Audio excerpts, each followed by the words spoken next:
Hi friends, uh, now this is the last of the lectures on Grahas and different ways that we can look at Grahas and their attributes. So we are coming to Ketu. We have learnt in the earlier lecture about Rahu, the north node of moon, and now we come to the south node of moon, who is called as Ketu. Now he is described in the Navagraha Stotra as Palasha Pushpa Sankasham. Palasha means Butea monosperma, is a tree which has flowers that appear to be almost like, fire.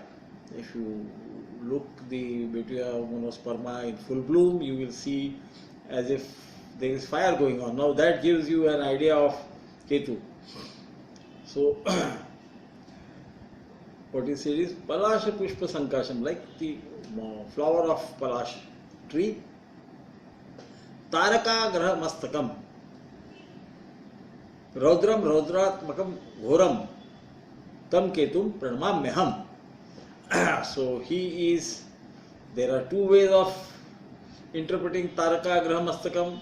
One is he heads the Taraka Graha, and another interpretation will be Taraka Graham Astakam, one who can make all the Taraka Grahas, all the planets extinguished by his presence. So there is twin meaning there, both meanings are very important and both are applicable in different contexts. So this is Ketu. Ketu is also the name of anything which happens suddenly, any untoward incidents happens suddenly in the sky is also called Ketu. They are called Utpat, something unexpected, something terrible is also called Ketu. So Ketu has different meanings in astrology and astronomy. And as you know, astronomy and the Sanhita, the way predictions are made about the what happens to the kings, what happens to kingdoms, what happens to weather, and how to construct houses, and all those things come under Sanhita. So all these three together form the entire gamut of Vedic astrology. Here we are of course talking about the Hora part of it, the predictive part of it. And so Ketu, he is said to be like Mars. He has capacity to deliver results of whatever house he occupies or whichever graha he conjoins with, and as we can see, he makes them disappear. Asta is setting, so he takes away from the strength of the planet whom he conjoins and delivers the results himself. Then the oft repeated saying is Manda Samarahu Kujavata Ketu. Ketu is almost akin to Kuja. Kuja means Mars, Mangal as we call it in generally in the Sanskrit language, but he is also called Kuja. So here the main thing which is to be remembered is many acharyas, we call them, the great teachers, say that Rahu and Ketu are akin to each other. I tend to differ a bit. No, they are not like each other, they have got differences, because Ketu, Raudram Raudratapam Ghoram, he is terrifying. He is what we call Rudra. Rudra means one who can make you cry. So Raudram Raudratapam Ghoram, you are afraid of him. He is, we can say, terrifying, absolutely. He is one who can make you cry. He has a terrible aspect, not the aspect of, influencing other bhavas. He looks terrible. And if you go to the ancient mythological story, he is the headless one, so you can call him terrible or terrifying. And so this is Ketu. We have seen that Rahu rules over lead. Ketu is said to rule over just zinc. But again, there are different opinions, because as we can see, they are not physical bodies. Rahu has different colored clothes, old clothes, whereas Ketu is said to have different colored clothes but with hole in it, because perhaps he is like Mars, who also represents fire, and the Pushpa, the the flower, like whom he looks, is the fiery flower of Palasha, and so on and so forth. But what is specific about Ketu? How to understand him? How is he different from Rahu? So we have to understand that Ketu is also called Moksha Karaka. Rahu holds on to things, whereas Ketu wants to give up things. Okay. Then we have to understand that whereas Rahu is also called Dhumrakar, he is like smoke. So many times smoking and Rahu do have a connection in the natal chart, and you can find it out as we go ahead with the lecture series, if time permits, and if I want to elaborate more on Rahu sometimes. But whereas Ketu is about fire, Ketu is about suddenness. As we see, they call Utpat, sudden terrible happenings in the skies is also Ketu.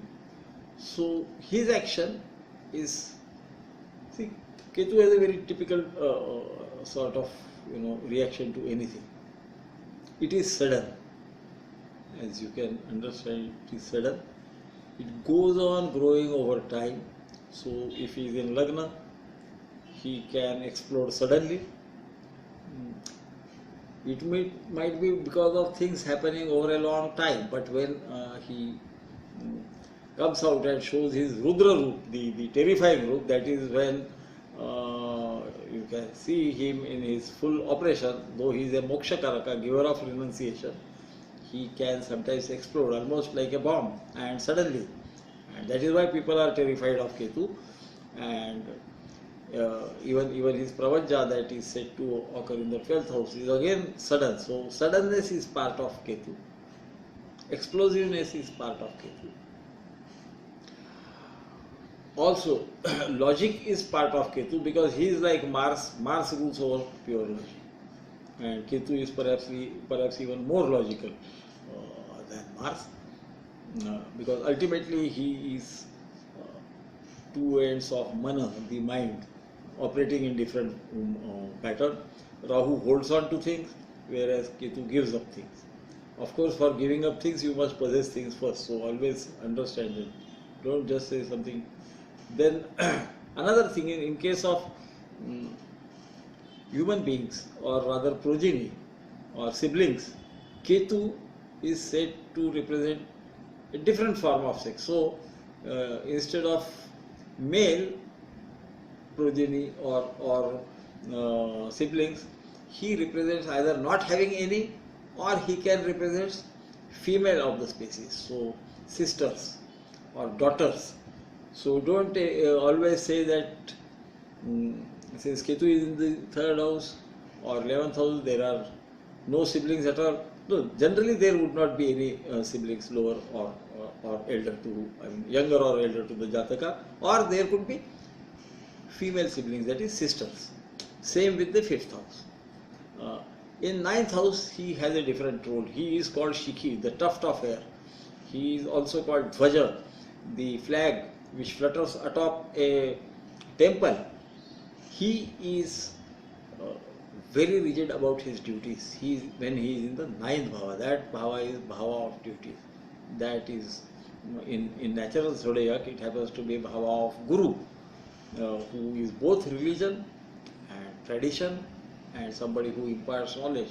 So remember that, unlike what is said, thought of many a times, that Ketu in 9th will make one leave his religion or give up his duties. It is the other way around. Usually you will find people with Ketu in 9th pretty focused on whatever they undertake for a long time.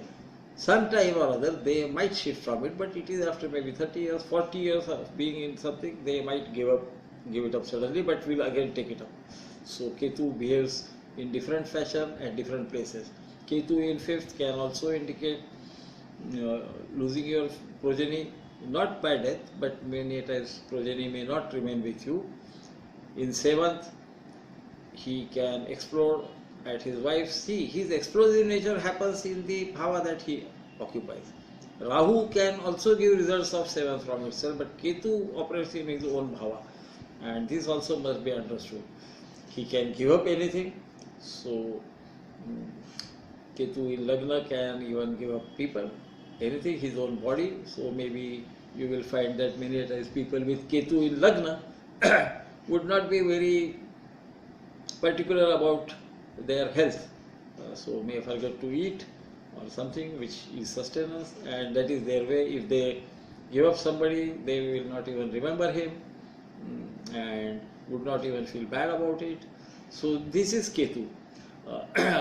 Like Rahu, of course he has many, he is always 7th from Rahu, that has to be understood. So whereas Rahu holds on to things, Ketu will give up things. Now this giving up is instinctive, so it happens suddenly. So that suddenness, sudden explosion, sudden leaving something is strength of Ketu, his weakness also. Some are of the opinion that Ketu in Lagna, in Sagittarius leads to great astrologers, but I think it has more to do with the fact that Ketu is also described as the Gaditadna, the mathematician. Will he be mathematician in the regular? I think he understands figures. He understands the variables. That is why you will see Ketu in the 4th house. A person may give up his education or change his stream, because he is that sudden, he is the changeable one at graduation level or whatever level is required of education in his country to get some career. Or he can be a chartered accountant or a CPA, and that is what is Ketu all about, because he knows figures and he works in spurts, and all these together can indicate a chartered accountant there, can indicate giving up motherland or being away from mother. They generally prosper well in that place, because in the 10th would be Rahu, who can indicate working with foreigners or people of different culture, or for Hindu, a Buddhist, or somebody who is from scheduled caste, or Muslim, or Christian, whatever. So we have to understand these, peculiarities of Ketu. And as I was saying, Ketu doesn't influence the 7th house from it, but Rahu can. So Rahu in his own dasha can also give results of the bhava or Rashi or Rashi Lord, who is 7th from himself. Whereas Ketu will operate in his own area. Of course, like Rahu, when alone, he gives results of Mars and the bhava Lord whose bhava he occupies. Even otherwise, he will give results of somewhat like Mars. So both are fighters. Don't forget about it.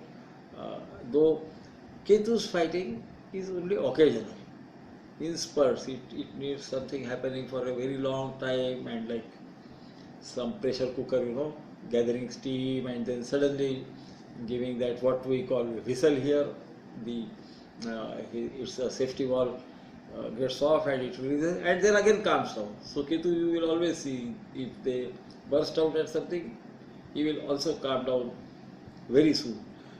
And this happens in the bhava that he occupies. So another thing to remember is Ketu in the 11th, he may not be able to recover his receivables. So such people should do, if they are in business, they should rather be careful of not giving credit. They should be perhaps better off in cash and carry type of business, or being, consultants where fees is paid in advance, or there is a contract to pay, and so on and so forth. So remember this, and this is how we can understand Ketu.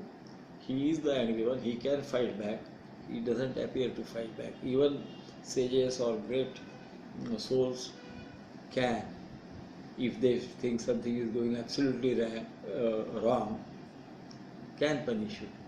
So Ketu moksha karaka, true, but in different manner. And because when he is in 12th house, then he acts more like a moksha karaka, especially if in Pisces, which is a 12th Rashi of the natural zodiac. So 12th bhava of natural zodiac. there he can give up everything, because 12th is also, as I said, house of bad pleasures, house of bhoga, house of expenditure, and so Ketu would spend but would not perhaps be attached to that spending. So he might not spend just for showing off as Mars can do. Mars has that ability of showing off. He likes to show off. He is Dambik, not Ketu. Though both are akin to, almost like each other, but they are not exactly like each other. And when we understand this, it will be easy to analyze Ketu. As I said, most difficult planets to analyze are, though people think that it is easy, primarily Mars, Jupiter, Saturn, Rahu and Ketu in ascending order. So